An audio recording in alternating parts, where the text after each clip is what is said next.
প্রায় ২০০ বছর আগের কথা। সালটা ১৮১৮।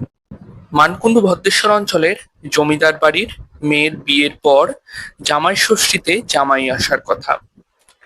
সেই সময় জমিদার বাড়ির গিন্নিমা নতুন জামাইয়ের সঙ্গে খানিক মজা করবেন স্থির করলেন। তাই ডাক পড়ল সূর্যকুমার মোদকের। তিনি সূর্যকুমার মোদককে নতুন এক ধরনের সন্দেশ বানাতে হুকুম দিলেন। বলে দিলেন তালসাজ সন্দেশের ভেতরে জল ভরে দিতে হবে।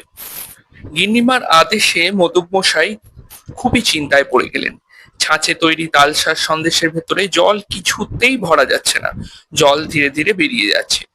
অনেকক্ষণ তিনি ভাবনার গভীরে ডুবে রইলেন। অবশেষে বিদ্যুতের চমকের মতো তার বুদ্ধি খেলে গেল।